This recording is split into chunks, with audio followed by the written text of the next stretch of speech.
Hello বন্ধুরা, কেমন আছো সবাই? আশা করছি তোমরা সবাই ভালো আছো আর আমিও ভালো আছি। আজকের টপিকে অবশ্যই থাকছে মিনা এবং সাথে কিছু জরুরি কথা। ঠিক আছে, ভীষণভাবে জরুরি কথা বলবো না। আমি কখনো বলি না যে আমার ভিডিও স্কিপ না করে দেখতে থাকো, আমি কখনো বলি না। কিন্তু সত্যি কথা, আজকে যদি তোমরা স্কিপ করো হয়তো কিছু বলে না ইম্পর্টেন্ট ইনফরমেশন হয়তো তোমরা মিস করে যাবে।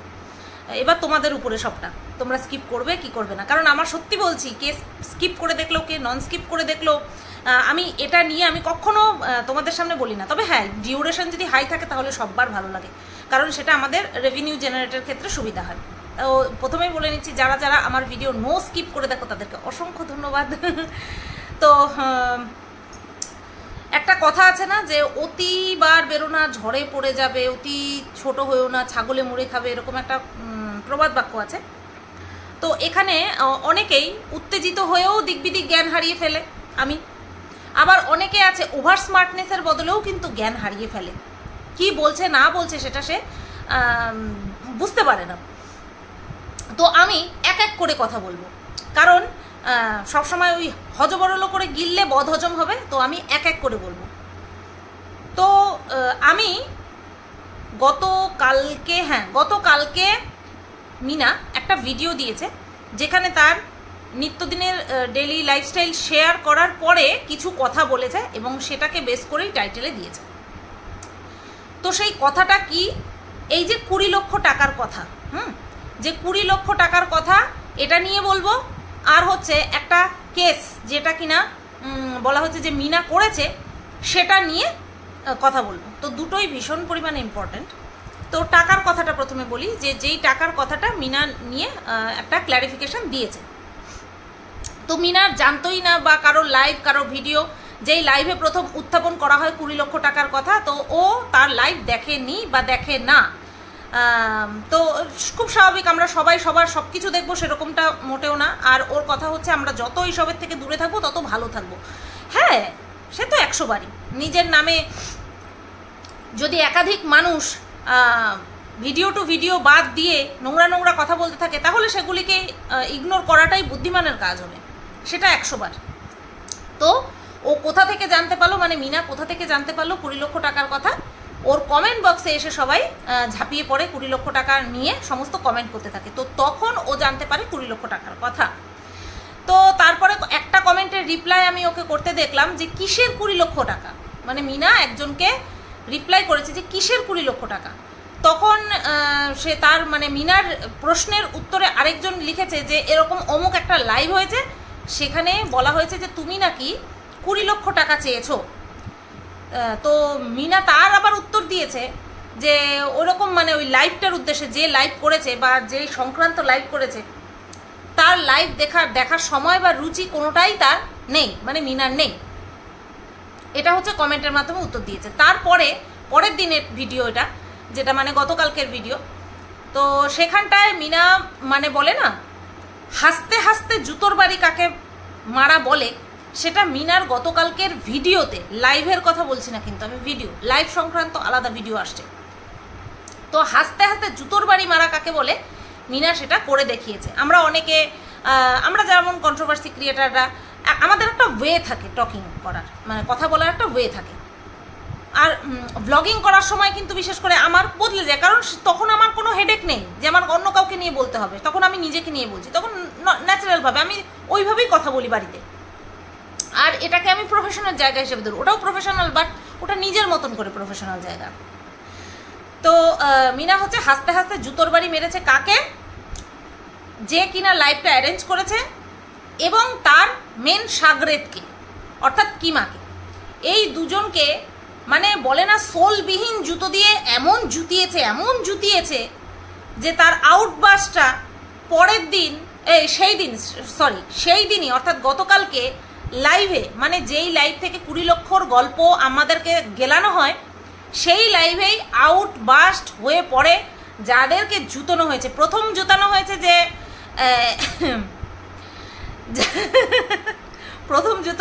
যে মিনা যে বলেছে যে আমার রুচি বা সময় কোনোটাই নেই, মানে ইচ্ছা বা সময় কোনোটাই নেই, সেই কথাটা হচ্ছে প্রথম জুতোর বাড়ি মারা। তারপরে মিনা বলেছে এরকম ঢপবাজ মানে ঢপের গল্প, এক কথায় ঢপবাজ বলা হয়েছে। যে এই রকমভাবে মিথ্যে গাল গল্প দেওয়া, আর তোমরা বেশ ভালো মতনই জানো যে মিনা ঠিক কীভাবে জুতিয়েছে, আর এইভাবে জুতানোর ফলে যে এইরকম একটা আউটকাম আসবে সেটা আমি অন্তত বেশ ভালো মতনই জানতাম, আর তোমরা ভালো মতনই জানো। সুস্থ মস্তিষ্কে অর্থাৎ একটা মানুষ দিনের পর দিন একজনকে বলে যাচ্ছে, সে যাকে বলে যাচ্ছে সে পাল্টা উত্তর না দেওয়া সত্ত্বেও তার যা মুখের ভাষা, এইবার সে যদি ফিরে কিছু বলে তাহলে তার ভাষা কোন লেভেলে যাবে সেটা আমাদের আইডিয়া করার মতন বয়স ক্ষমতা দুটোই হয়েছে, তাই না? তো এইভাবে সপার সব জুতোর বাড়ি মেরেছে। আর 20 লক্ষ টাকার কথা বলেছে। কি 20 লক্ষ কেন, 2 কোটি টাকা দিলে পরেও আমার ছেলেকে আমার কাছে পাওয়ার আশা আমি মানে স্যাক্রিফাইস করব না, কোনো রকম টাকার সাথে কম্প্রোমাইজ করব না, আমার মাতৃত্ব নিয়ে কোনো রকম কোনো কম্প্রোমাইজ করব না, এই কথাটা বলেছে। তো এইটুকু নিয়ে তোমাদেরকে বলে নিই আগে, আমি এই 20 লক্ষের গল্প যখন সামনে আসে আমি একটা ভিডিও বানিয়েছিলাম, যেখানে আমি বলেছিলাম, প্রথমত বলেছিলাম যে 20 লক্ষ অনেক কম চেয়ে ফেলেছে। একটা ব্লগার যে প্রত্যেক মাসে 1 লক্ষের বেশি টাকা করে ইনকাম করে, এটা ওদেরই কথা, ফন্দীপ নিজের মুখে বলেছিল। তো 1 বছরে সে 12 লক্ষ টাকা ইনকাম করেছে। যদি 1 লক্ষ টাকা করে হয় তাহলে 12 লক্ষ টাকা করে ইনকাম করেছে। এবার 5 বছরের হিসাব মিলাও, 5 12 60 লক্ষ টাকা, 5 12 60 লক্ষ টাকা ইনকাম করেছে। তাহলে সেখান থেকে যদি 50-50 তো হয়ই না, কারণ মিনাই বেশিরভাগ ভিডিওটা করতো, তো আমি তবুও যদি 50-50 ধরি তাহলেও 30 লক্ষ টাকা হয়। তো এটা তো শুধুমাত্র যে ইনকাম হয়েছে তার বেসিসে 50% যদি ধরা হয় তাহলে 30 লক্ষ টাকা। এছাড়াও আছে বাড়ির ভাগ, জায়গা জমির ভাগ, এইসব তো আছেই। তো অ্যালিমনি এইভাবেই আমি বলেছিলাম যে আরও বেশি চাওয়া উচিত ছিল যদি 20 লক্ষ টাকার গল্পটা সত্যি হয়ে থাকে। তো তার সাথে এই কথাটাও বলেছিলাম যে যতক্ষণ না পর্যন্ত মিনা অথবা ফন্দীপ, যে মেন 2 পার্টি এর সঙ্গে যুক্ত রয়েছে, তাদের মধ্যে যতক্ষণ না পর্যন্ত একজন এসে মুখ খুলছে এই বিষয়ে আমি আর কিচ্ছু বলবো না। তো যেমন বলা তেমন কাজ, মিনা মুখ খুলেছে। এরপরে আমি এটাও বলেছিলাম যে মিনা 20 লক্ষ টাকা চেয়েছি কি চাইনি সেটা তো প্রমাণ সাপেক্ষ, কেউ বলে দিল তাহলে তো আর হয়ে গেল না, না? এতটা ডেসপারেট হওয়া না ভালো না, অত্যধিক ডেসপারেট। তো যাই হোক, আর আমি এটাও বলেছিলাম এই 20 লক্ষ টাকার গল্পটা দেওয়া হয়েছে যাতে করে ফন্দীপ এবং ফন্দীপের বাচ্চাকে সামনে রেখে সিম্প্যাথি কার্ড খেলে প্রত্যেকের কাছ থেকে টাকা ওঠানো যায়, এবং এই টাকা আত্মসাৎ কারা করবে সেটা আশা করি বোঝার মতন বয়স এবং ক্ষমতা সব দুটোই তোমাদের হয়েছে। আমি এটাও কিন্তু বলেছিলাম যে এই 20 লক্ষ টাকার গাল গল্প দেওয়া হচ্ছে একটা হিউজ অ্যামাউন্ট তোলার জন্য।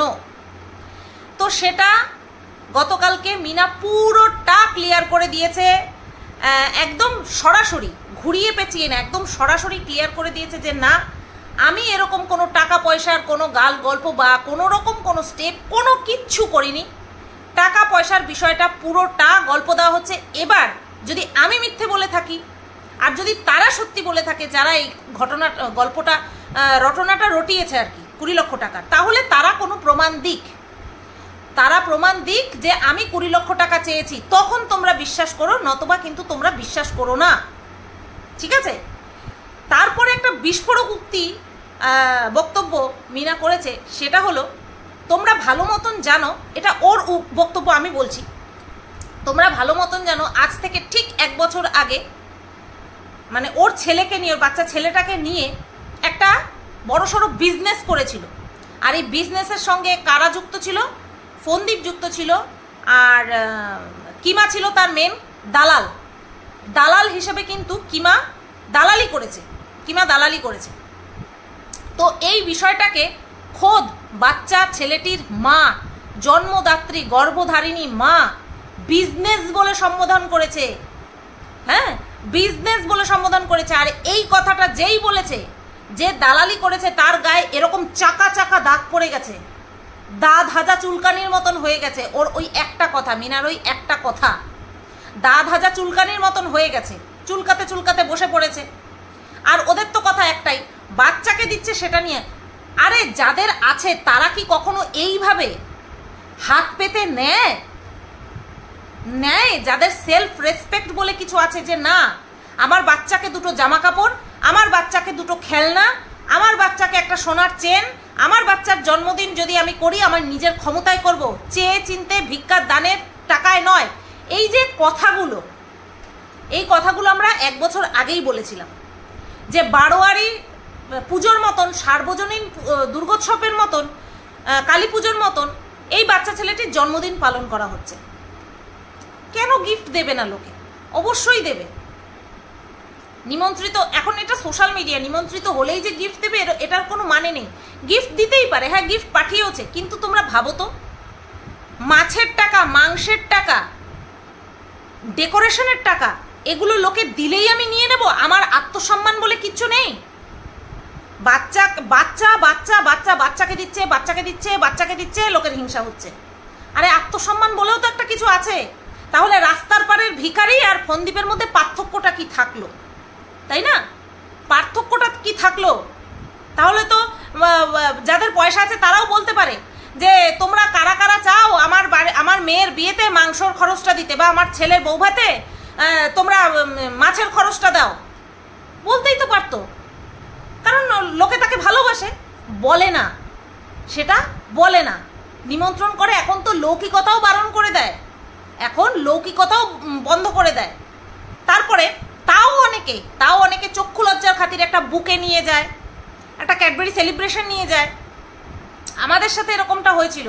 আমার হাজব্যান্ডের এক বন্ধুর দাদার বিয়ে ছিল, লৌকিকতা বারণ ছিল। আমি ক্যাডবেরি সেলিব্রেশনটা নিয়ে গিয়ে বেকুবে পড়ে গেছি, সে নেবে না কিছুতে। আমি জোর করে দিয়েছি, খাওয়ার জিনিস তো খেয়ে নিও। তো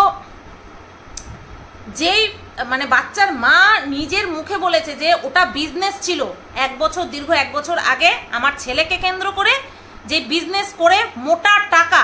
আর সবচেয়ে বড় কথা হচ্ছে যেটা আমাদের সামনে দেখানো হয়েছে, যে এই জামা কাপড়, গাড়ি, খেলনা, তারপরে এই সমস্ত এসেছে, তাছাড়াও কিন্তু বড় বড় অ্যামাউন্ট ঢুকেছে। আর তার জন্যই ঘরে খাট ঢুকেছে। একটা বাবা যে কিনা বাচ্চাকে দীর্ঘদিন মাটিতে শুইয়েছে, মেঝেতে শুইয়েছে দেখিয়ে দর্শকদের কাছ থেকে খাটের পয়সা জোগাড় করেছে, তাহলে সেই বাবার কোনো আত্মসম্মান আছে বলে মনে হয়? তা সেই বাবা বাচ্চাকে দিয়ে বিজনেস করছে না, এটা কেউ স্বীকারই করবে না যে এটা বাচ্চাকে লোকে ভালোবেসে দিয়েছে, কান্না করে দিয়েছে, ভালোবেসে দেয়নি, কেঁদে দিয়েছে। মা খাটপত্র নিয়ে চলে গেছে, তার জন্য বাচ্চাকে খাট দিয়েছে।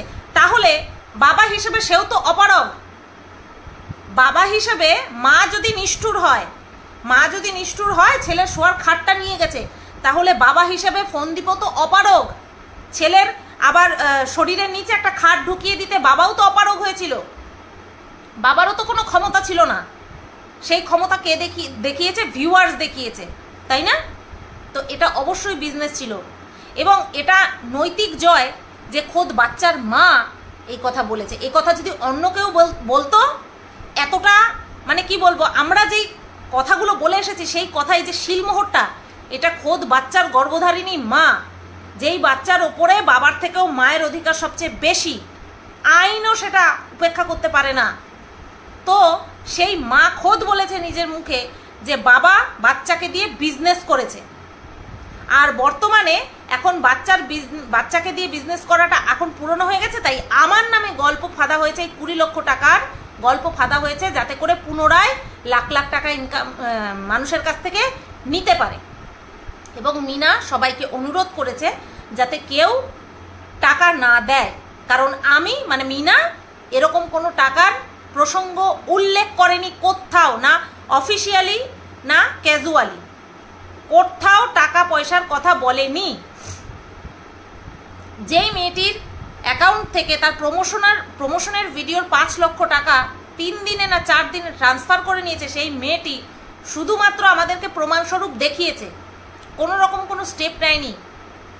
টাকার যদি এতই মায়া থাকবে তাহলে সেই সময়ই সে স্টেপ নিতে পারতো, বা হাত পা ছুঁড়ে কান্নাকাটি করতো, কিচ্ছু করেনি। অথচ ফন্দীপ ওই সিচুয়েশনে টাকাগুলো ট্রান্সফার করেছে, তাহলে ফোনদীপের মাথায় যদি থাকতো যে আমি পুনরায় সংসার করব, ঝগড়া ঝাঁটি ঝামেলা অশান্তি তো সব সংসারই হয়, আমি পুনরায় আবার সংসার করব, যদি ফোনদীপের মধ্যে এই মেন্টালিটি থাকতো না, তাহলে সে টাকাগুলো সরিয়ে নিত না, ট্রান্সফার করে নিত না। সবাই এই অজুহাত দেখায় যে ফোনদীপ টাকাগুলো নিয়ে নিয়েছে কারণ মিনা হচ্ছে উড়নচণ্ডী, তার জন্য ফোনদীপ টাকাগুলো নিয়ে নিয়েছে। তাহলে বাড়িতে যতদিন ছিল মিনা ততদিন কেন ওই টাকাগুলো ট্রান্সফারের প্রয়োজন পড়েনি? ওই টাকাগুলো ট্রান্সফারের প্রয়োজন ততদিন কেন পড়েনি? যবে থেকে অশান্তি শুরু হয়েছে 14ই আগস্ট রাত্রেবেলা থেকে, তবে থেকে ফোনদীপের মাথায় ওই টাকার কথাটাই ঘুরছিল, সম্পর্কের কথাটা মাথার মধ্যে ঘুরছিল না, যে সম্পর্কটা যদি ভেঙে যায় আমার বাচ্চার ভবিষ্যৎটার কি হবে, এটা ওর মাথায় ঘুরছিল না। ওর মাথায় ঘুরছিল টাকাটা কিভাবে ট্রান্সফার করব এই কয়দিনের মধ্যে। আর মিনা যদি সত্যি উড়নচণ্ডী হতো, তাহলে মিনা ওই গেছে কবে, বাড়ি থেকে বেরিয়েছে কবে, 17ই আগস্ট রাত্রেবেলা, বাচ্চার জন্মদিন কবে, অক্টোবরে, তাহলে মাঝখানে আগস্টের অর্ধেক গেছে, সেপ্টেম্বরের পুরো গেছে, প্রায় 1.5 মাস অ্যাকাউন্টের খোঁজই নেয়নিও, পাসবুক তোর সঙ্গে নিয়ে গেছে। 1.5 মাস পরে গিয়ে জানতে পারে যে ওর অ্যাকাউন্টে কোনো টাকা নেই। ওর ছেলের জন্মদিনে ও ভেবেছিল একটা কিছু করবে, সেই সময় গিয়ে জানতে পারে যে ওর অ্যাকাউন্টে টাকা নেই। মিনা যদি উড়নচণ্ডী হবে তাহলে যাওয়ার সাথে সাথে ওই টাকার খোঁজ করতো, যে আমাকে তো ভিখারি করে পাঠিয়েছে, যে আমার তো 5 লক্ষ টাকা আছে আমার অ্যাকাউন্টে আমার নামে, তাহলে আমি সেই টাকাগুলো তুলি কোথায়? তখন তো সাথে সাথে তো মিনা ওই টাকার খোঁজ করেনি, উড়নচণ্ডী যদি হবে, তাই না? সব কিছু লজিক দিয়ে বুঝতে হবে। বাচ্চাকে দেখিয়ে সিম্প্যাথি কার্ড খেললে পরে ওই যে খাট ঢোকাবে, আলমারি ঢোকাবে, খাট আলমারি ঢোকাবে, আর কিছু না। তো এই তো গেল টাকার কথা। আর মা হয়ে যে এত বড় একটা সত্যি নির্ভয়ে বলতে পেরেছে, এর জন্য তো অবশ্যই স্যালিউট। এদের হাটে হাড়ি ভেঙে দিয়েছে, এদের সমস্ত পরিকল্পনায় জল ঢেলে দিয়েছে মিনা। ভেবেছিল 20 লক্ষ টাকার গল্প ফেদে দর্শকদের কাছ থেকে বেশ একটা ভালো রকম তোলা যাবে, কারণ এর আগে বাচ্চার প্রতি সিম্প্যাথি দেখিয়ে মানুষ এত দিয়েছে, সবাই বুঝতে পেরেছে যে এত বেশি ফ্যান ফলোয়ার, এর ফ্যান ফলোয়ারও যদি দিতে শুরু করে তাহলে আমরা তো লাল হয়ে যাব, বেশ কিছুদিন দামি দামি হোটেলে ঘুরে বেড়াতে পারবো, তাই না? অনেক আশা ছিল মনে, সেই সমস্ত আশায় জল ঢেলে দিয়েছে মিনা। বলে না পুরো বাড়া ভাতে ছাই দিয়ে দিয়েছে, ঠিক সেরকম করেছে। আর তার ফলে যে কি ভাষায় মিনাকে আক্রমণ করা হয়েছে সেটা তোমরা সবাই দেখেছো। মানুষের যখন কোনো নোংরা চক্রান্ত পরিপূর্ণ হয় না, তখনই তার আসল নোংরা রূপটা বেরিয়ে আসে, আর সেটা আমরা সবাই দেখে নিয়েছি। তো যাই হোক, এরকমটা বারবার হয়েছে, আরও হবে, ঠিক আছে? এইবার আসি মিনার একটা আপত্তিজনক কথায়, যেটা আমার খারাপ লেগেছে। সেটা হলো মিনা বলেছে যে আমি আমার মতন করে ভিডিও দেখাই, আমি কাউকে বলবো না যে তোমরা তাদের ভিডিও দেখো না, তবে হ্যাঁ সব কিছুতে বিশ্বাস করো না। সবাই এখানে এসেছে পয়সা ইনকামের জন্য, আমিও এসেছি, প্রত্যেকেই এসেছে। ফারাকটা শুধু এখানেই যে আমি আমার নিজের ডেইলি লাইফস্টাইল দেখিয়ে ভিডিও করি, পয়সা উপার্জন করি, কিন্তু তারা কি করে? তারা আমাকে বেচে খায়, তাদের নিজস্ব কোনো কিছু নেই, তারা আমাকে বেচে খায়। এই জায়গাটায় আমার ঘোর আপত্তি রয়েছে, যেহেতু আমিও একজন কন্ট্রোভার্সি ক্রিয়েটার, তাই এই লাইনটাতে আমার মারাত্মক আপত্তি রয়েছে। আমরা কন্ট্রোভার্সি করি, আমরা রাস্তা থেকে তুলে মানে ইউটিউবে যত বড় বড় ব্লগার রয়েছে তাদেরকে যখন তখন তুলে সমালোচনা করতে পারবো না। কারণ আমরা যাকে নিয়ে সমালোচনা করব তাকে সমালোচিত চরিত্র, কন্ট্রোভার্সিয়াল ক্যারেক্টার হতে হবে, তারপরে গিয়ে তাকে নিয়ে কন্ট্রোভার্সি করলে পরে লোকে এসে দেখবে, ভিউজ হবে, পয়সা ইনকাম করতে পারবে। এই চ্যানেলগুলো, এই কন্ট্রোভার্সিয়াল চ্যানেলগুলো বা নিউজ চ্যানেলগুলো কখনো নিজেদের কোনো কিছু ছাপায় না বা নিজেদের কোনো কিছু দেখায় না, সব সময় কন্ট্রোভার্সিয়াল ক্যারেক্টার বা যে কোনো ইনসিডেন্ট তুলে ধরে। তো এই লাইনটাতে আমার মারাত্মক পরিমাণে আপত্তি রয়েছে। কিছু কিছু জায়গায় মিনা ওভার কনফিডেন্সের বশবর্তী হয়ে এমন এমন কথা বলে ফেলে যেখানে কিনা ওকে আঙুল দাগাতে বাধ্য হই। আজকে তুই বলছিস যে তোকে নিয়ে বিক্রি করছে। এর আগে যখন তোর সাথে আর তোর ননদের সাথে যখন একটা ক্ল্যাশ হয়েছিল তখন কন্ট্রোভার্সি হতো কিনা আমার জানা নেই, কারণ আমি তো জানতাম, আমি দেখিনি, আমি ছিলামও না হয়তো তখন, বা ছিলাম হয়তো ওদের জানতাম না, চিনতাম না। তো তখন কয়জন তোদেরকে নিয়ে কন্ট্রোভার্সি করতো, আর এখন বর্তমানে কয়জন তোদেরকে নিয়ে কন্ট্রোভার্সি করছে? তোকে নিয়ে যখন বিক্রি করছি তোর এটা ভাবতে হবে তোর কি দেখে আমরা বিক্রি করছি, তোর কি জিনিসটা নিয়ে বিক্রি করছি, সে পজিটিভ ওয়েতে হোক বা নেগেটিভ ওয়েতে হোক। তুই কি খুব কোনো গুণের কাজ করে তারপরে এই জায়গাটায় এসেছিস? মানে এই যে কন্ট্রোভার্সিয়াল যে জগতে তুই যে এসেছিস অ্যাজ এ কন্টেন্ট হিসেবে, তুই হচ্ছিস আমাদের কন্টেন্ট, সেই যে কন্টেন্ট হিসেবে এসেছিস কোনো গুণের কাজ, কোনো প্রশংসামূলক কাজ করে আসিসনি তুই জায়গাটায়। কি করেছিস? বিবাহিত জীবন থাকা সত্ত্বেও তোর পার্সোনাল কোনো কারণ হয়েছে, সেইটার মধ্যে আমি যাচ্ছি না। এখানটায় তুই কি হিসাবে এসেছিস? বিবাহিত জীবন থাকা সত্ত্বেও, এক সন্তানের মা হওয়া সত্ত্বেও তুই কারোর সাথে সেক্সুয়ালি চ্যাট করেছিস দিনের পর দিন, ওটাকে পরকীয়া বলে না, 100 বার ওটাকে পরকীয়া বলে না। তুই সেক্সুয়াল চ্যাট করেছিস, ওটাকে ফার্স্ট স্টেপ বলে, ফার্স্ট স্টেজ বলে।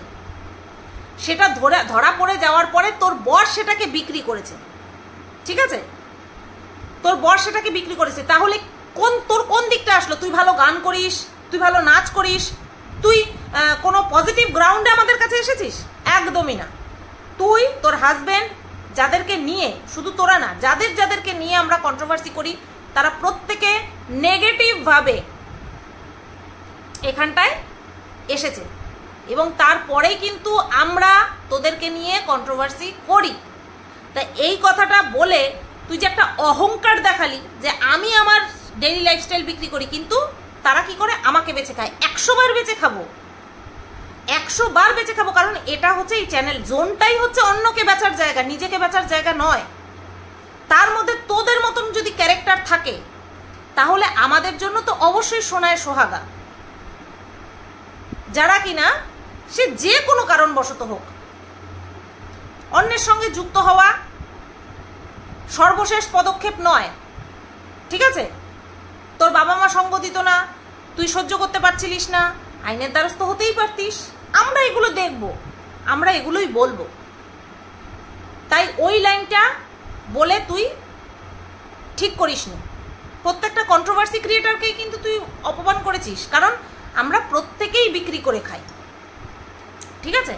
কথা যখন বলবি একটু ভেবেচিন্তে বলবি, নতবা কিন্তু জানি তুই দেখিস না, তোর কোনো অসুবিধা হবে না, কিন্তু কি বলতো, তোর সাপোর্টাররা না ভিডিও দেখে, আর তোকে সাপোর্ট করা কন্ট্রোভার্সি ক্রিয়েটার যখন তোর বিরুদ্ধে গিয়ে কথা বলে না, তোর সাপোর্টাররা কষ্ট পায়, তোর সাপোর্টাররা কষ্ট পায়। তুই দেখিস বা না দেখিস, কিন্তু তুই যাদের পয়সায়, যাদের ভিডিও দেখার পরে তারপরে তুই হাতে পয়সা পাচ্ছিস না, তারা তোর সম্পর্কে এই ধরনের কথাগুলো শুনলে তারা কষ্ট পায়। নিজের জন্য না হোক, কমসে কম যাদের দেখার জন্য তুই পয়সা ইনকাম করে আজকে স্বাবলম্বী হয়েছিস না, তাদের ফিলিংসের কদর করতে শেখ। বুঝতে পেরেছিস? তোকে বিক্রি করছে, তুই বিক্রি করার মতন হয়েছিস, তার জন্যই তোকে বিক্রি করা হচ্ছে। বুঝতে পারলি? আমি যথেষ্ট ভালোভাবে তোকে বোঝালাম। আর 20 লক্ষ টাকার গল্পের কথা তোমাদেরকে বলেই দিলাম, এটা একটা অনেক বড় প্ল্যান ছিল। আর হ্যাঁ, কেস সংক্রান্ত একটা কথা বলবো বলেছি। সেটা হলো একটা কেসের একটা মানে নোটিশের একটুখানি পার্ট তুলে দেওয়া হয়েছে, যেখানটায় কিনা উল্লেখ করা হয়েছে যে ফোনদীপের পরিবার হলো ডেঞ্জারাস, এরকম একটা মানে বাচ্চা সংক্রান্ত বিষয় নিয়ে ডেঞ্জারাস এরকম একটা কথা লেখা হয়েছে, আর বাদবাকি সব ঢেকে দেওয়া হয়েছে। তো বারবার এই প্রশ্নটা করা হচ্ছে, ফোনদীপের পরিবার কি ডেঞ্জারাস? ফোনদীপের পরিবার কি ডেঞ্জারাস? এরকম করা হচ্ছে যে ওদেরকে কেন ডেঞ্জারাস বলা হলো। আচ্ছা ভাবো তো, যবে থেকে মিনা বলেছে যে বাচ্চাকে আমার কাছে আনবো, তবে থেকে কখনো ফন্দীপ, কখনো কিমা, কখনো ফন্দীপের সমস্ত দালালগুলো একের পর এক ভিডিও নামিয়েছে। আর সেখানে কি বলে বলে ভিডিও নামিয়েছে? ফন্দীপ নিজে খোদ কি করেছে, লাঠি নিয়ে বসেছে, দুয়ারে লাঠি নিয়ে বসেছে যে আসুক মেরে তাড়িয়ে দেব। ঠিক আছে, সিসি ক্যামেরা বসিয়েছে, সে লাগাতেই পারে, সিসিটিভি লাগাতেই পারে। তারপরে এই যে ফন্দীপের যে মেন দালাল যে আসুক কিমা, আসুক বাচ্চা নিতে, জুতিয়ে লাথিয়ে ঝেঁটিয়ে চুলের মুঠি ধরে ঘুরিয়ে ফেলে পাড়িয়ে, মানে যত রকমভাবে ফিজিক্যালি টর্চার করা যায় সবগুলো বলেছে মুখে। হ্যাঁ, আর সেগুলোর বিরুদ্ধে কোনো রকম কোনো প্রতিবাদ ফন্দীপ জানায়নি। আর ফন্দীপের বাড়িতে এই সমস্ত ডেঞ্জারাস কন্ট্রোভার্সি ক্রিয়েটারদের যাতায়াত আছে, যারা কিনা প্রত্যেক মুহূর্তে মানুষকে মেরে ফেলবে, বুকের খাঁচায় লাথি মেরে ভেঙে ফেলবে। তো এই সমস্ত কথাগুলো বলতে থাকে, চুলের মুঠি ধরিয়ে দেয়ালে ঠুকে দেবে, পেটে লাথি মারবে, এই সমস্ত কথা বলতে থাকে। তাহলে যারা কিনা নিজেরা খোদ বলে লাঠি নিয়ে বসে আছি, ছেলে ধরা বলে, ছেলে ধরা খুব ঘোরাঘুরি করছে, তারপরে দালালরা এই সমস্ত কথা বলছে, সেখানটায় কোনো পুরো চুপ মুখে আঙুল দিয়ে বসে রয়েছে। তো সেখানটায় তো মিনা যদি আসার কথা ভাবে যে আমি বাচ্চাকে দেখতে যাবো, তাহলে তো সত্যিই ডেঞ্জারাস। কখন ওকে লাঠি দিয়ে পিটিয়ে মারবে, কখন ফোন করে দেবে, এই কিমা দাল্লিকে ফোন করে দেবে, ব্যাস চলে এসে ঝেঁটিয়ে জুতিয়ে লাঠিয়ে যাবে, বলা তো যায় না। এরা সব পারে করতে, তো অবশ্যই ডেঞ্জারাস, তো অবশ্যই। তো এখানে তো ভুল কিছু নেই, আমরাও দেখেছি, আমরাও শুনেছি সেই সব ভিডিওগুলো, তাই না? আমরাও তো দেখেছি। তো আসল কথা কি জানো তো, এই 20 লক্ষের গল্পটা অনলি মিনাকে প্রভোক করা হয়েছিল, টোপ ফেলা হয়েছিল যে মিনা বলে দেবে আমি 20 লক্ষ টাকা চেয়েছি, আমি তো এই করেছি, আমি তো ওই করেছি। এটা করার জন্যই, আর মানে এক ঢিলে দুটো পাখি মারতে চেয়েছিল, এক ঢিলে দুটো পাখি মারতে চেয়েছিল, কিন্তু আফসোস কোনোটাই হলো না। বুঝতে পারলে? কোনোটা হলো না। তো চলো এই ভিডিওটা এই পর্যন্তই রাখলাম, ফিরে আসছি আরও একটা গুরুত্বপূর্ণ ভিডিওর সাথে। ততক্ষণ পর্যন্ত সবাই ভালো থেকো, সুস্থ থেকো, টাটা।